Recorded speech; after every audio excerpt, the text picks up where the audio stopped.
You're listening to Bigfoot Society podcast, hosted by our captain, Jeremiah Byron, where it's all Bigfoot all the time. Have you ever had the urge to do more, to be more? Now you can by joining Bigfoot Society on the Patreon. Get ad-free episodes and even member-only episodes. Take part in movie night and even live video chats. Interact behind the scenes with Jeremiah and other Patreon members like me, Leia. The powerful podcast goes on, and you may contribute a verse in our Patreon community. Carpe diem. Seize the day, Bigfooters, and make your lives extraordinary. Welcome to Bigfoot Society. If you have Bigfoot activity to report from the same areas discussed in this episode, please reach out to me directly after this episode.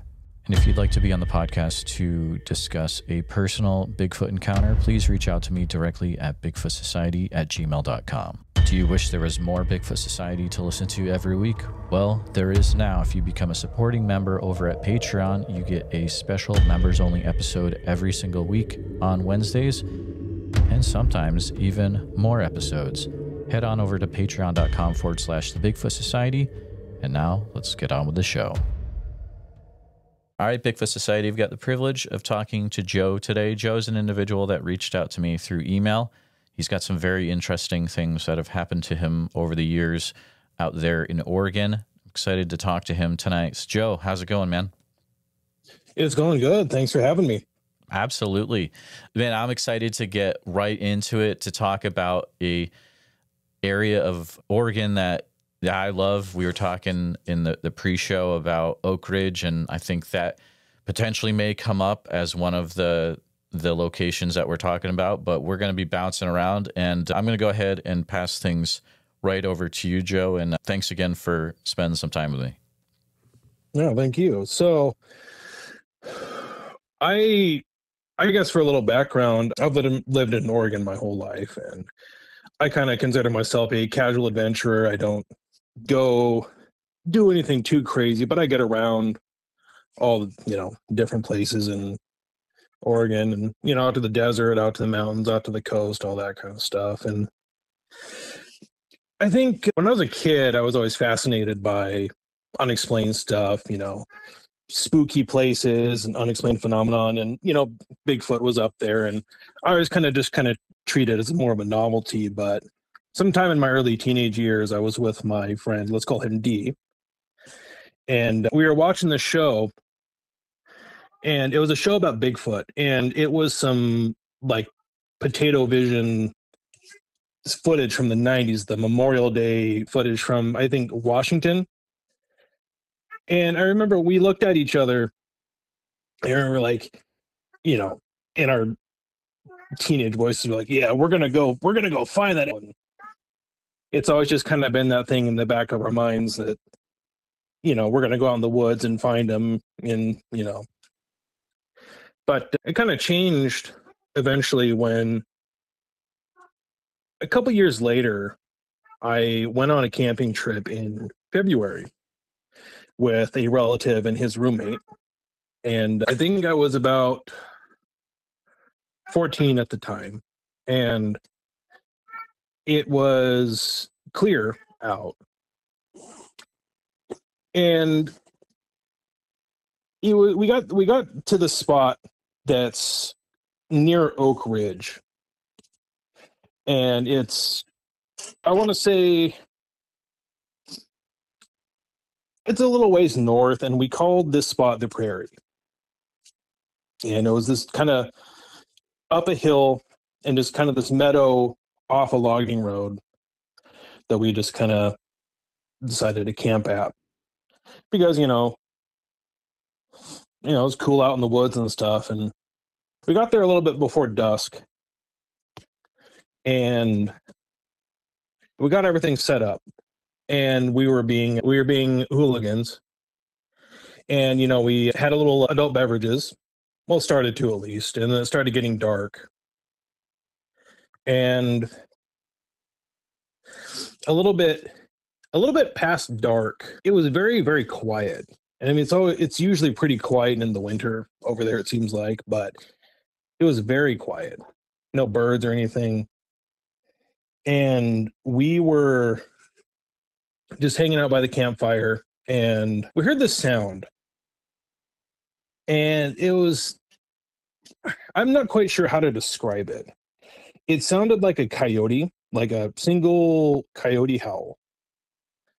But the sound didn't have any of the yips that you would hear with normal coyote calls. And it was across the meadow. And it kept, as time progressed, probably about, I want to say about a little less than an hour, it kept getting closer and louder. What the strange thing about it is that it sounded the same every time. Like it was like a recording, like somebody had recorded a coyote howl and then have just playing it back. Exactly the same every time. And so it got a little freaky because that didn't sound right. Because I've heard coyotes and all sorts of other critters out there, and it just sounded odd. And after just short of an hour, as it got closer and louder, it just stopped completely. And at this point, we're all kind of looking at each other like, well, that's kind of strange.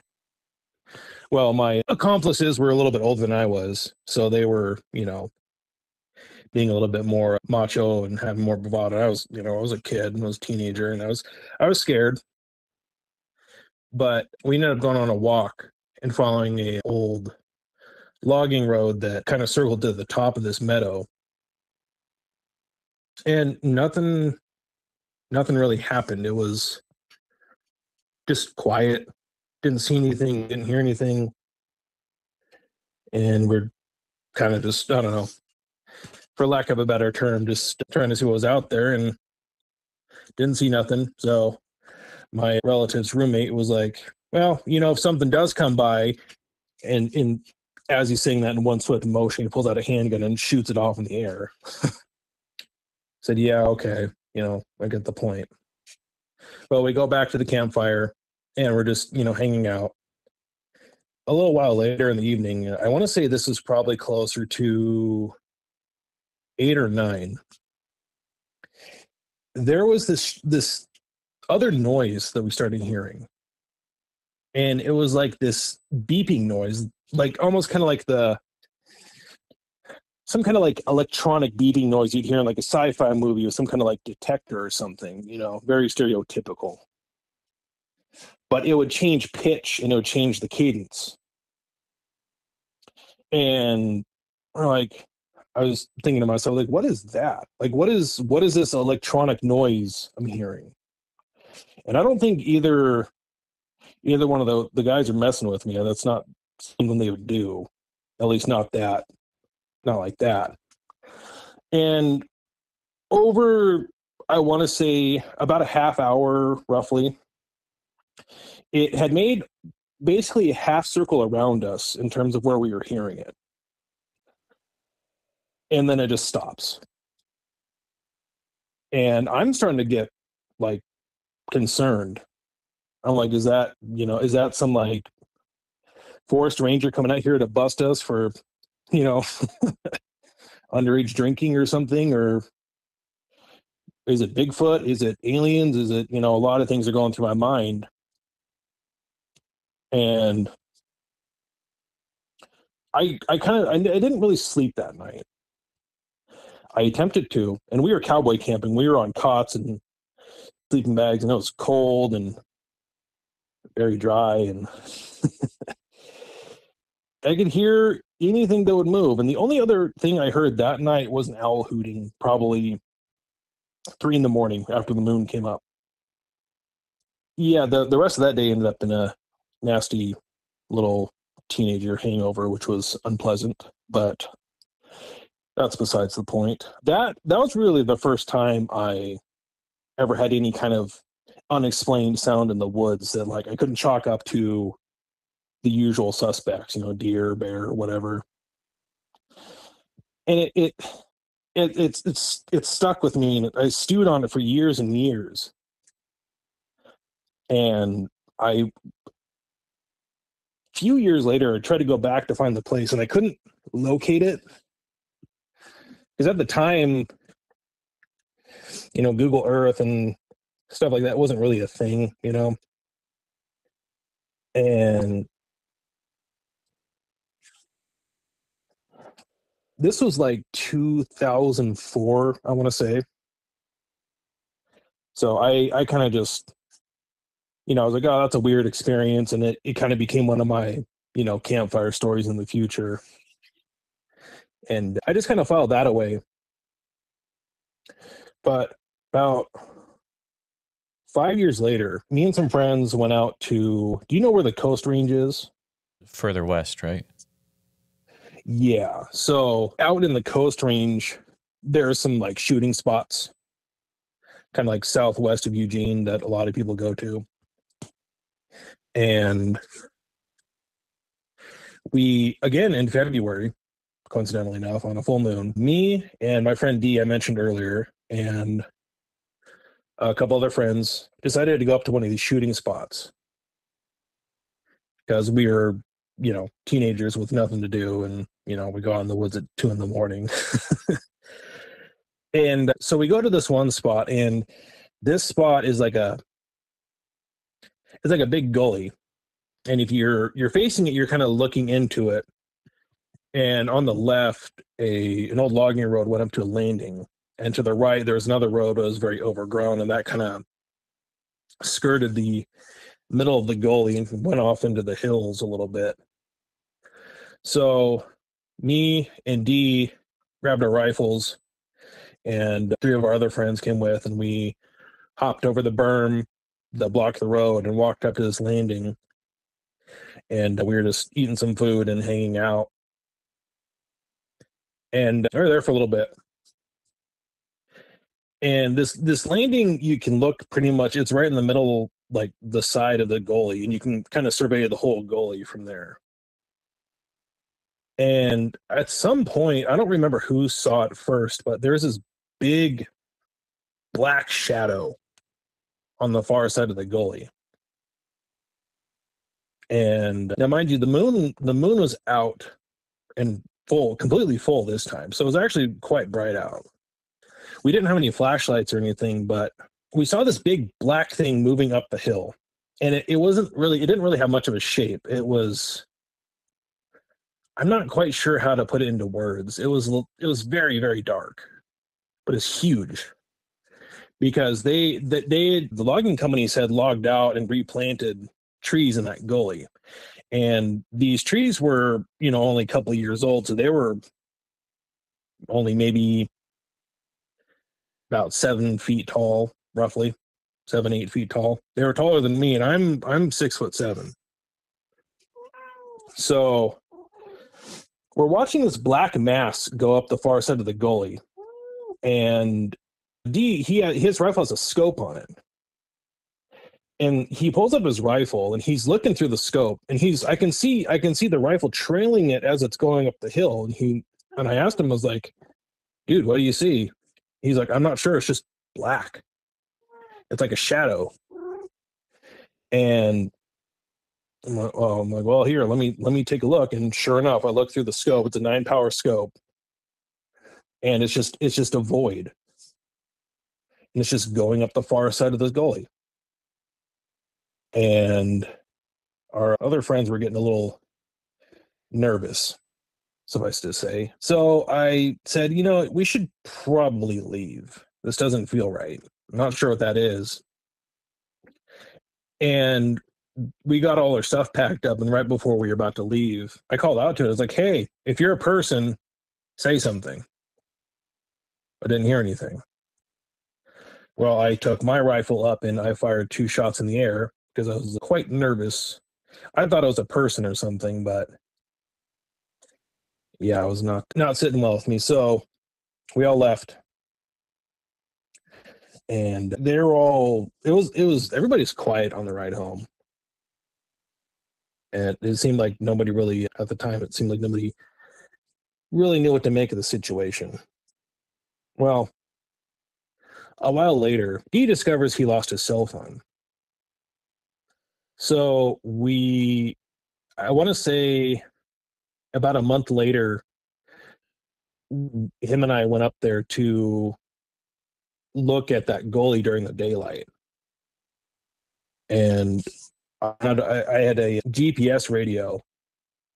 So I marked where the landing was.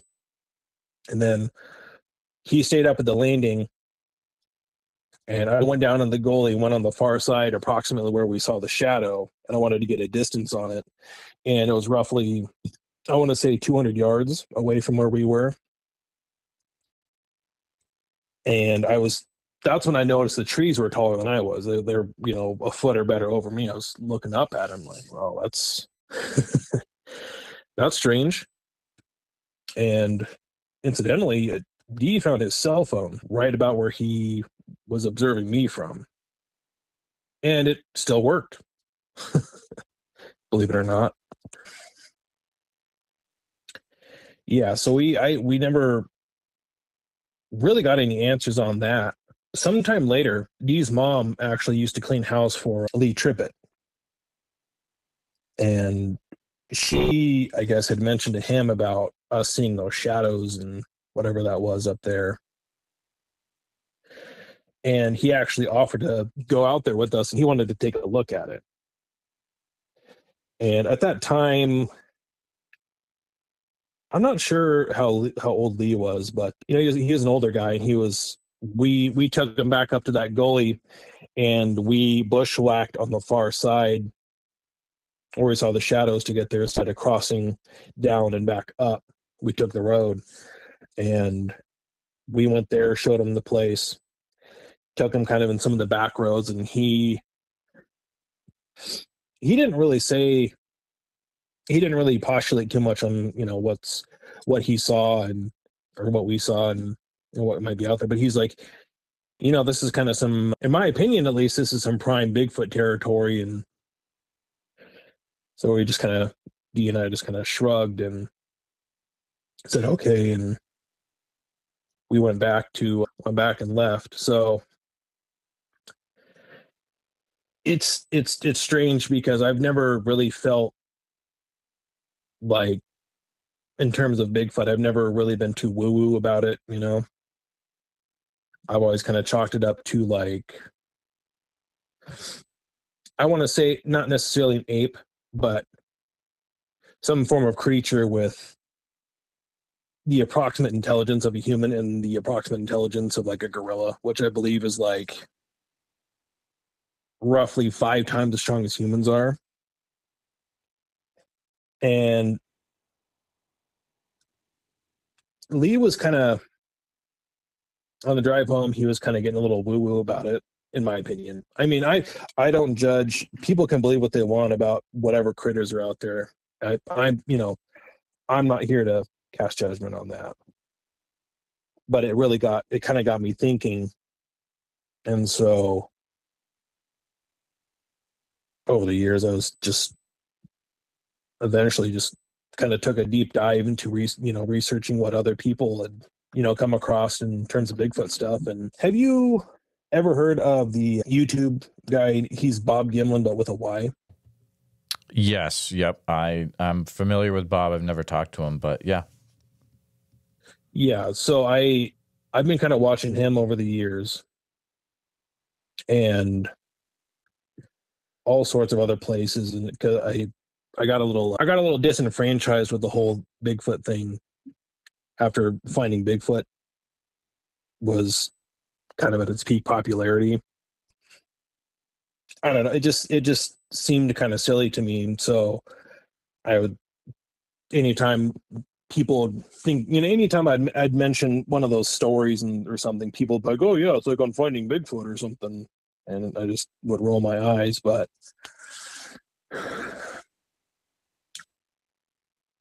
at some point though, I just kind of said, whatever, what I experienced, was that shadow Bigfoot? I don't know. Maybe. Was that like fake coyote howling that I heard out in the prairie? Was that Bigfoot? Maybe.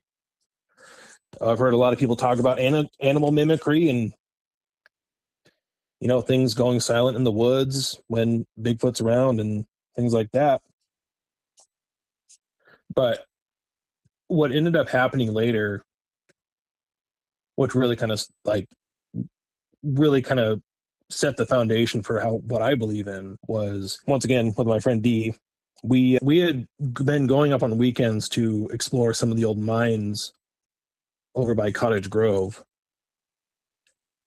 And there's this one mine that was kind of down this snaking road on the side of a ridge. And we were, when was this? I want to say this was probably in like 2016. So we'd been hiking down this road for probably about 20 minutes. And we came to this intersection where there was a switchback to the left, but the gravel road kind of kept going, but then stopped shortly, and there was an overlook. And I heard this noise, and I'm not quite sure how to describe it that it makes sense. But it was like a mix between like a grouse and like a toad. But like if you pitched it down, so it's like right on the edge of your hearing, kind of like a really bassy car like driving off in the distance, you know. And it kept making this like whooping sound, for lack of a better word, kind of with a steady pace up until we got to it. And then it stopped. And then I look back to D and I'm like, dude, what is that? He's like, I don't know, dude. So we kind of just stood there waiting for it to kind of resume. And it did.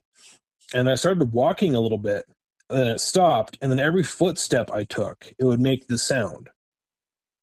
And I noticed that.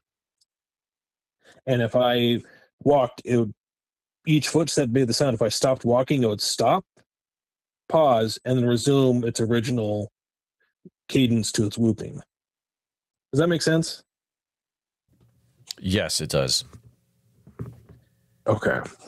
Yeah, I'm not quite sure how to describe how it worked, but that's the best I can do. But so we tested it.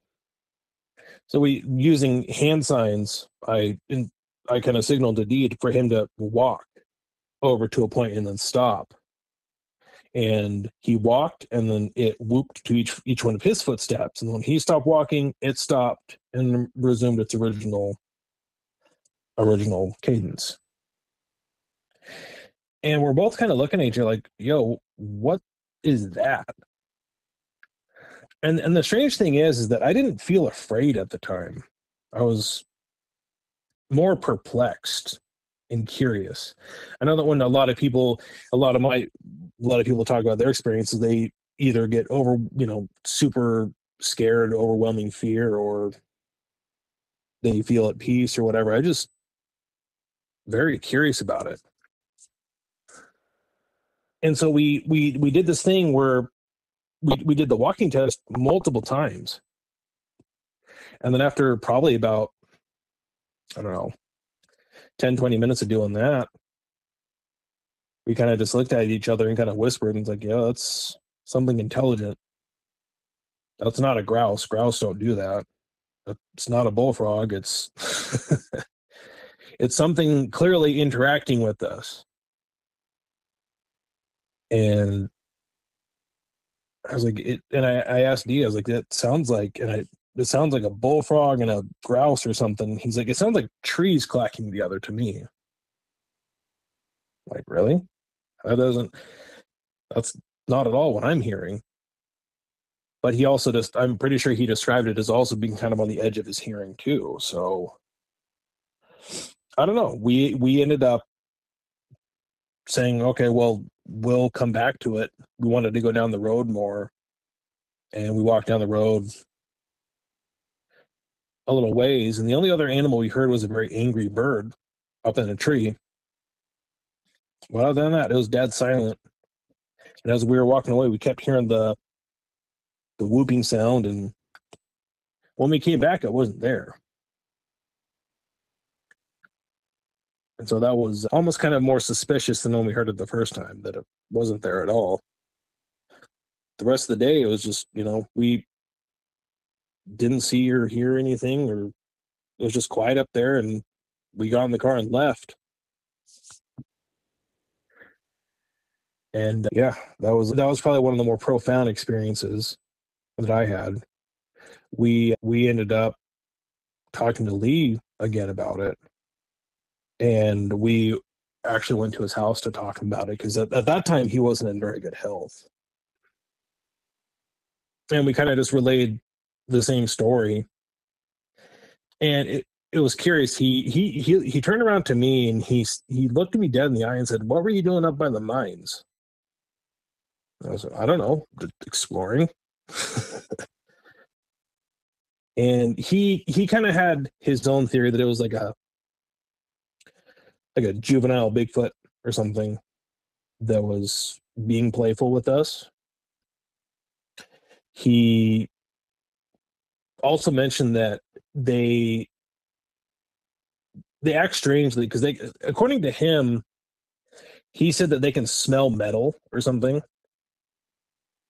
I think that's what he said. Yeah, he said they can smell metal, and they act differently, especially when like you're carrying like a weapon. And when I go hiking, with friends, we're usually armed, not that we're expecting any kind of like encounter to, get in some kind of conflict with, a Bigfoot or anything like that. None of that. Mostly just like, there's not very nice people out in some of those woods, and, it's precautionary. And we also explained that to him. And he seemed kind of stumped about it. From what I understand, he was pretty deep into Bigfoot for a long time. He was I think it was probably in like the 70s, I think 60s or 70s, he started getting into it back in the early days. He pretty much just said that he thought it was a juvenile, and I don't know, that whole thing left me with more questions than answers. I haven't had any exciting, visuals or any kind of psychic conversations or anything like that. I often joke with people that I'm a psychic null. I've been to all these, allegedly haunted places, never seen a ghost, nothing like that. But I don't know. But that last one with the interaction, really, that's what stuck with me. That interaction would stick with me probably for the rest of my life. I haven't experienced anything that weird. Kind of weird, but not that weird. I remember we were talking about Lee Trippett. I think we were talking about him a while back too. And yeah. I started to look for him because I think you had said he was like the Bigfoot guy in Eugene, Oregon area, right? Yeah. Yeah. But you can't find a lot on him. But I did find there's like some research library that had an interview that he did way back in '63 with Don Hunter, who was the guy who used to hang out with Renee DeHinden. So he's definitely been into the subject for a long time. I can't find an obituary. I'm guessing probably, unfortunately, Lee is no longer with us, or he'd have to be extremely old. But I don't know. It sounds like a very interesting character, though. He was. He seemed very genuine. He asked us if we listened to Coast AM, and at that time it wasn't something that was really on my radar. That did kind of come up a little bit later on. But he is a very kind person. He gave us a book. What was it called? I want to say it was something to the effect of Sasquatch and the UFO connection or something like that. Does that sound familiar to you? Was it the Sasquatch people and their interdimensional connection? No, I know for a fact it had UFO in it. Okay, cool. Yeah, interesting. I I don't know where that book ended up. I think Guy had it, and he's moved around a couple times. Yeah, no, Lee was a great guy, and he wasn't at that time. After we told him about the interaction over by the mines, yeah, he wasn't in good health then. So yeah, I kind of think he's probably no longer with us. And you're right, I can't find anything about him, and it's unfortunate because he had some toy that got really popular back in the 60s that he had invented, and he had a business that was selling those toys for a while, and then eventually it was like one of those Newton's cradle type things. Oh, okay, yeah.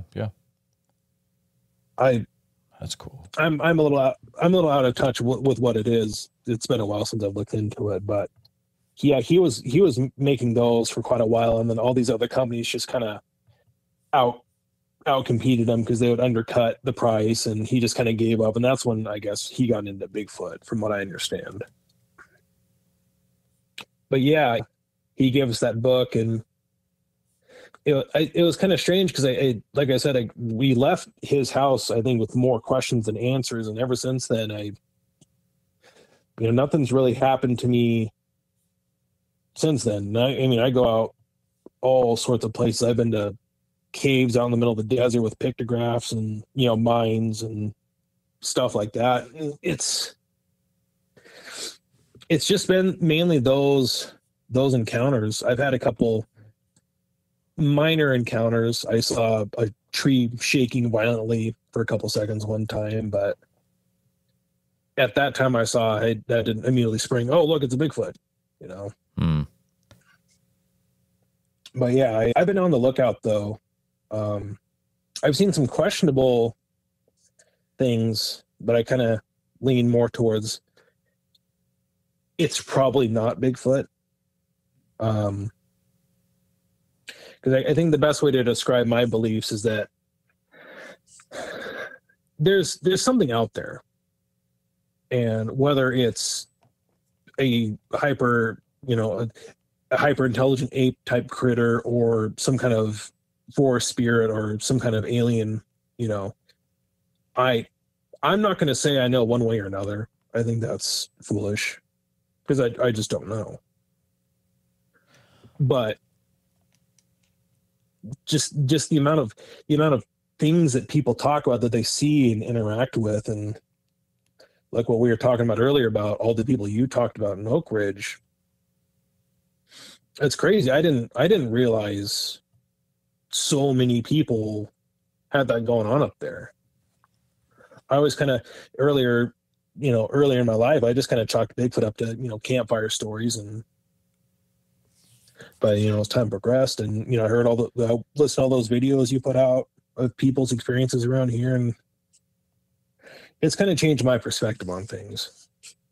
Joe, it is wild in that area, and I'm not sure why it's so wild in that area. Maybe it's just because there's a town in the middle of the forest and it's just surrounded by forest, right? That might be it. But yeah, that we were talking about how there's so many episodes. The thing that would blow your mind is if you could see all the conversations that I'm having on the side with people that won't even come forward anonymous, and I can't use anything. That stuff would blow your mind in that same area. It's just, there's a lot of people having sightings, weird stuff happen in that area. There's, it's weird you mentioned forest spirits. I had this person that I was talking to once, and she was saying that she thought there were ley lines and that Bigfoot was a forest spirit. She wouldn't elaborate, but is there any reason that you had brought that up, or just because it's one of the prevalent ways of thinking of it? It's kind of one of the prevalent ways of thinking about it, but I've kind of bounced around with my own theories, and I try to chalk things up to usually the simplest explanation is the best, Mm-hmm. But like I said, I just don't know. I try not to preclude things. I try to keep an open mind about things. Like I'm open-minded about ghosts, spirits, aliens. Like I would hate to think that we're the only sentient life in the galaxy. That sounds miserable, honestly. But like I said, I don't want to cast judgment on people who have their beliefs and stuff. If it is a forest spirit, it would make sense that it's, it fits in with a lot of the native lore in the area. I don't think it's a coincidence that multiple cultures across the continent have a large hairy man that lives out in the forest, that their stories they've talked about for thousands of years. I don't think that's a coincidence, but I think the problem with humans is that there's things that just lie on the boundaries of our knowledge that we just probably will never figure out. And I think that whatever creature is out in the woods may be one of those things.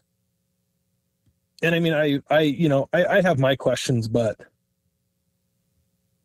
all of my experiences, they've been pretty docile and not really like life-changing per se.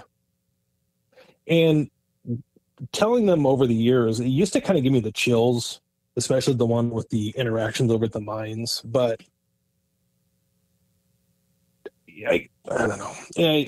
I don't lose sleep over it. Like, I'm comfortable knowing that I don't know. And some people have a lot more,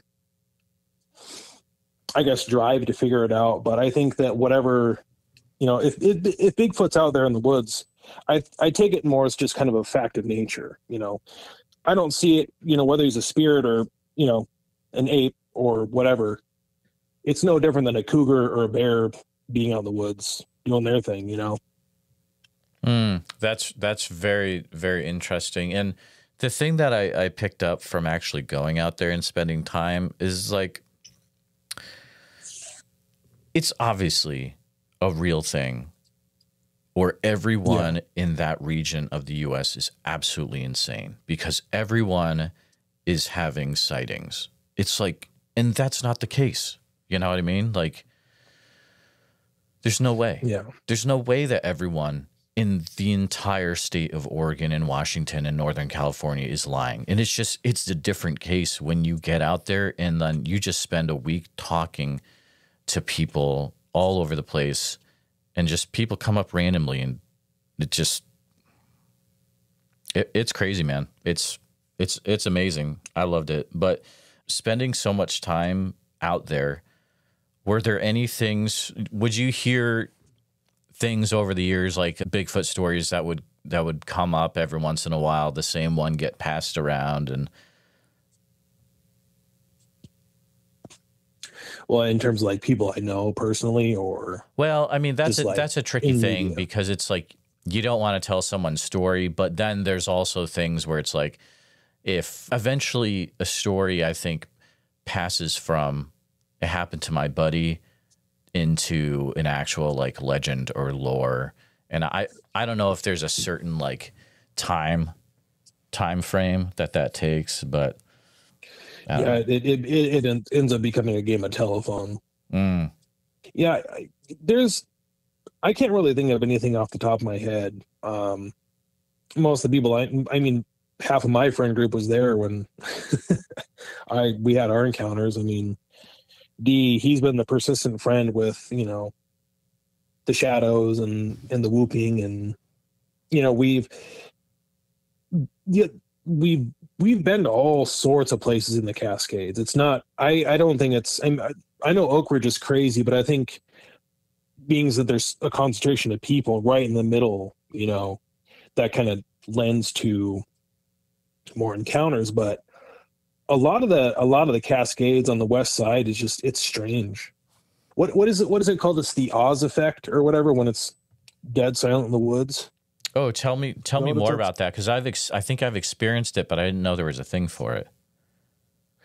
I believe it's called the Oz effect or Osmond effect or something like that. And it's just a phenomenon of when it's just completely dead silent in the woods. No bugs, no birds, no wind, completely still, just dead silent, nothing's moving. Just stagnant air. It's crazy. Consistently over by the mines by Cottage Grove, it's like that almost every time I go there. And I'm not sure why. The place has a vibe to it. And there's some places back in there that it's more intense than others. In the main area it's more subdued, but some of those trails that go off into the old mines and stuff, like you'll find a cabin or something, and it's like you're being watched, but I don't think that watched is the correct terminology, because watched is like somebody following you with their eyes, you know. In this case, it feels like somebody has seen you, but they're not directly observing you. They know you're there. Does that make sense? Yeah, that's very interesting. Yeah, and it's persistent over there. It's somewhat, I've noticed, persistent by Oakridge. There's a few spots I like to go up there. I don't go to that prairie too much because they burned that off some years ago. But I've tromped up kind of by High Prairie north of town up there, and it's over by this old railroad trestle that I know all the locals know it, but it was same story, just dead quiet there when I was there. Completely still. Oh, really? Wow. Yeah. That's like way up on High Prairie. Kind of. It's kind of over between like High Prairie and the Huckleberry Flats. Okay. Gotcha. It's just a ruin of an old logging railroad trestle. They built it in like the 1920s and it fell down like 30 years ago. It's just, I like to go find weird like that in the woods. It's just a hobby of mine, I guess. But I've noticed some the silence and usually some kind of infrastructure. They tend to go hand in hand. I mean, this is kind of my own personal theory, but anywhere that there's like disturbed earth, mines, caves, old logging and stuff, it seems most prevalent there. Because I've been to a lot of different mining areas all over Oregon, and believe it or not, there was some prospecting up kind of by Oakridge, and those areas, it's strange. It's a strange vibe. And Southern Oregon too. I think, what was that guy's name? You interviewed the delivery guy. I think his name was Arturo. Yeah, Arturo. He's really cool. So he's a cool dude. Oh man. Yeah, that was quite a story. That second story when he was talking about going up by the old miners and stuff, that sounded like a movie plot to me. And that was the one I think that really convinced me to come and talk to you about things. Really? Oh, because wow. I'm 90% sure I know where that area is, and I would totally believe it. Because there's a mining district around where he was talking about. You go up there and you'll see these cell phone trail cameras and signs that say private road, looters will be shot, stuff like that. And like motion detectors. One time I went up there was a motion detector hidden in some rocks by a tree. Oh man. And up the road you could see a RV with a blue tarp on it. So that's strange up there too, but I think that's a different flavor of strange. But some of the people that you've had on, I recognize the areas that they're talking about, and I can totally see it. I don't remember the guy's name, but he said him and his dad went to a quarry south of Oakridge that had a big quartz vein in it. Mm-hmm. I know about where that is, and that's crazy.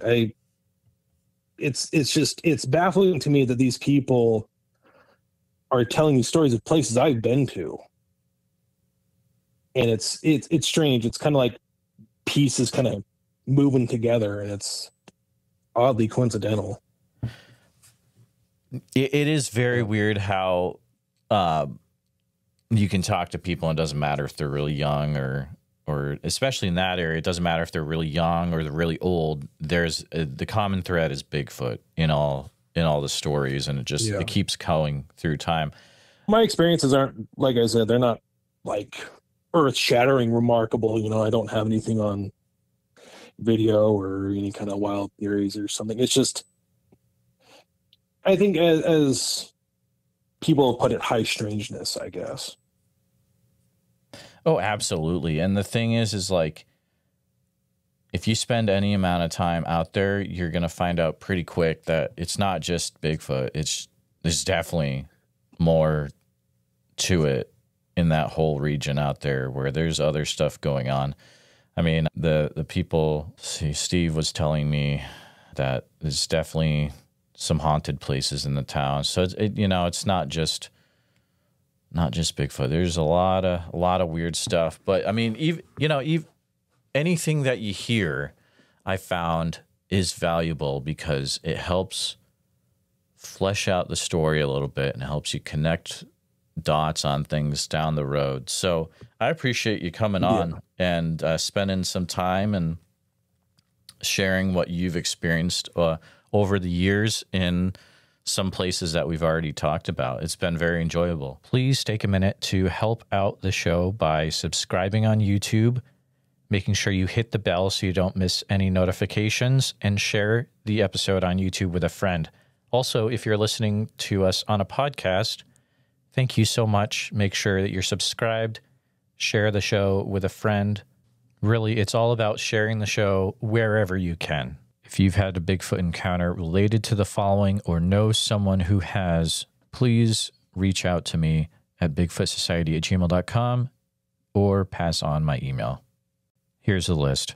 If you've had any encounters in Oregon, which I'm sure there's probably a few of you out there, please feel free to reach out immediately. You can use email bigfootsociety@gmail.com. A special thank you to all the Bigfoot Society Patreon and YouTube channel members. It's your support that helps keep the show going, and I extremely appreciate it. If you want to join in the fun, you can join over at patreon.com/the Bigfoot Society. I'll see you there. And again, thanks for listening.